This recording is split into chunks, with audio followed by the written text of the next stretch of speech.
Hi there. In today's Ninja Art Tip, I want to talk to you about getting started. So, when you're thinking about doing a drawing or thinking about doing a painting, I don't know if you've ever had it happen where you think, oh, I'm just going to go and create something. And then a whole pile of thoughts come into your mind, and you eventually somehow talk yourself out of it. Has this ever happened to you? So, my tip of the day for today is very short. It is stop thinking. Stop thinking and start creating. So, start drawing, start painting, whatever. It doesn't matter what it is, but just stop the thinking part. It's the thinking that trips you up. So, in the Zen and the Art of Art book, Foundations, I talk a bit about the Zen mind and modern mind. And modern mind's a little bit like left brain, quite a logical, fast-oriented, time-oriented part of your mind. So modern mind is always trying to look after you. And you may have had some problems in the past where maybe a drawing didn't work or a painting didn't work or somebody criticized your art. And it sort of destroys your little inner child, your little inner being. And that's a painful thing when those little things happen. And so modern mind will try and protect you from that.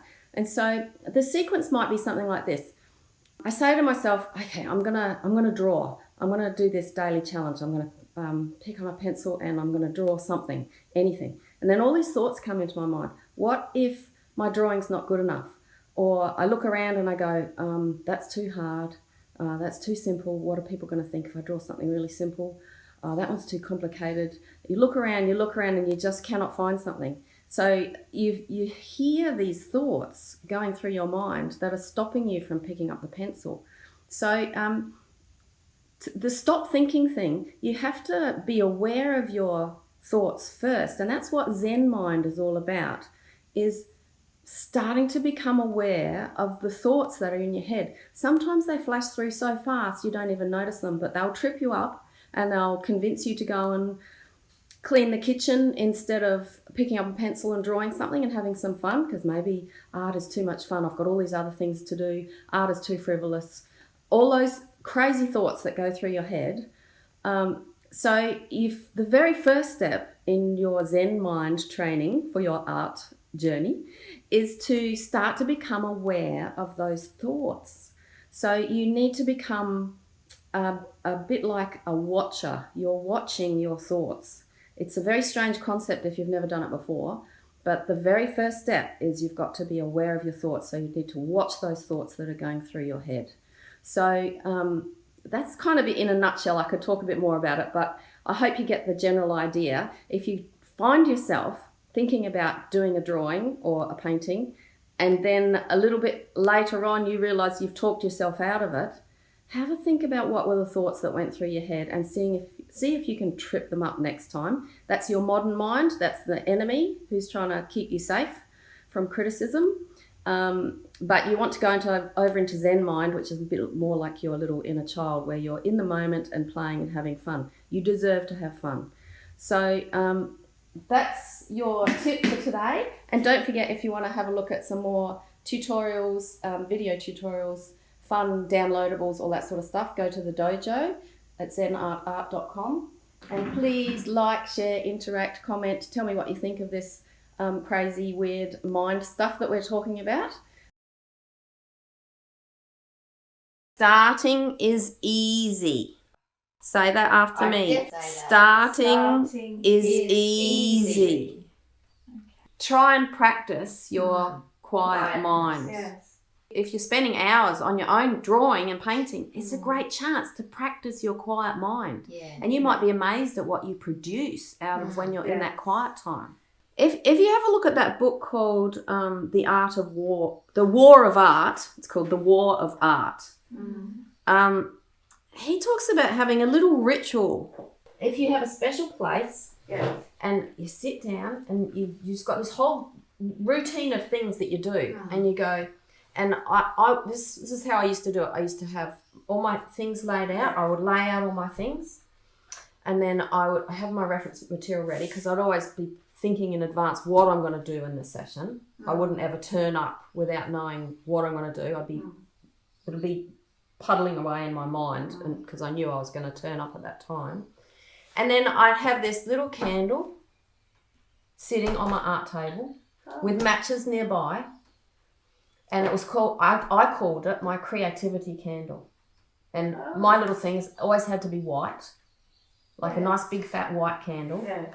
And I would light my creativity candle. And then I'd have my incense.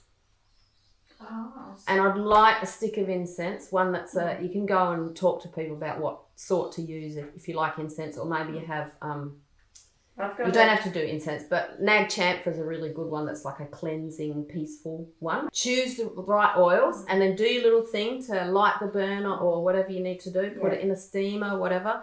Or if you've got one of those jars of sticks sitting in the oil, then part of your starting routine is to take the sticks, lift them up, turn them over, wipe any oil that might have dripped from turning the sticks over. So you've got your candle lit, your oil lit, so you've got all these senses. And then you put on your nice peaceful music. So that's another step you can do. And so you've got all these senses. You've got like looking at your table, it's all ready to go. You can see this beautiful candle and you can sort of smell that lovely wax smell of the candle. You can smell the incense. You can hear the beautiful music and you can feel sitting in your lovely comfy chair. And then you pick up the tool, and honestly, if you're not ready by then, it's impossible. And especially if you do watercolour, you stir your dishes. And that is a beautiful, peaceful time to just become, like, it's a grounding time where you come down from this busy, our brain, busy modern mind, everything's rush. You come down from that, down into the grounding. You feel the ground under your feet and you feel the weight of your butt on the chair and the weight of your elbows, like gravity's taken hold of you and earth is supporting you and all those things. And you grind your inks. And then through all of that, you just naturally are ready. So there's no walking away and you just do the routine. Number one thing is you have to put a schedule in your diary for when you're going to do it. Tell everybody else and do things that you need to do, like put a sign on the door. Painting, do not disturb. Actually put a physical sign on the door and teach everybody that it's not okay to come in when that sign is up. They have to get the phone for you. They have to take messages for you. Any questions they have will wait till the end of the session. So you can do things like when you're training your people around you, if you put the sign up and you've asked them to not disturb you during that time, then when they come in and say, it's urgent, I've got to know the answer to this question, you say, honey, my painting time. Would you mind holding on to that question until 11 o'clock when we've decided that I'm going to finish? Is that okay? And you don't buy into it. Don't answer the question. You say, can I just answer that at 11 o'clock? And shoo him away and train him that he's not going to get rewarded with an answer by coming in. And then gradually you'll find that people will respect it. The other thing that you can do, what Tony Smybert does, is he's got this white lab coat, like chemists and science guys use. As soon as he puts on his white lab coat, he's in the zone. But also, everyone around him knows. Don't talk to him about anything except art. You could design a little do not disturb sign that sits on your table. But before you use it, you chat with them and you say, honey, darlings, everybody, can I have a family meeting? I know you love me and I love you too, but when I'm painting, I find it really hard to keep painting and talk at the same time because the part of my brain that does painting puts my talking brain to sleep. And when you ask me to talk, it ruins my painting. So is it okay if I just when I have my painting time, I want to put up this little sign so you know when it's okay and when it's not okay to talk to me. So it's really clear and there's no confusion. When I've got that sign up, would you mind just saving your questions until after I've put the sign down? And then first of all, they'll understand, because they don't understand that you can't talk while you paint. No. So you've got to help them to understand that, and then they have to have a visual clue that you're in that zone. Yes. Yes. For that period. And then you put it down, you tilt the sign over onto the table and say, what was the answer? What was that question? And definitely answer the questions they came up with. And then it's amazing how short a time you can train them doing that sort of thing. Yeah, and it's a loving way to do it. I think if she does talk to you after you explaining it to her, what you could do is A, not answer. Yes. That's what I often do. Because you've already explained. Or B, say, I'm just painting now, I can't talk to you. Has some sort of routine answer that's just a rote answer that you don't have to think about what the words are, you just say this, and it's like a chant. You have to say it over and over and over, and then finally they'll get it. So hopefully those ideas will help you. They've helped me. Yes. Putting it into my diary and training everyone around me has been a really good way.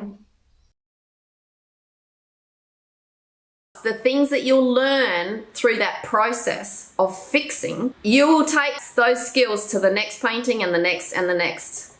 Every time you give up on a painting, you're saying goodbye to a whole pile of skills that you could be learning.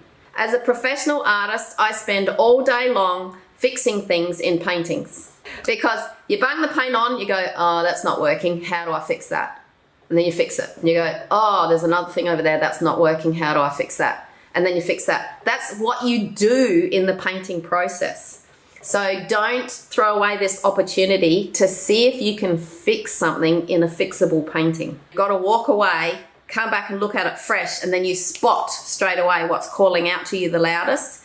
You just got to know the point where you realise it's modern mind trying to fix things to tidy them. And that's where the freshness of the painting goes. But I think you've got lots of gorgeous freshness in there, and you've fixed all the issues that were in the painting.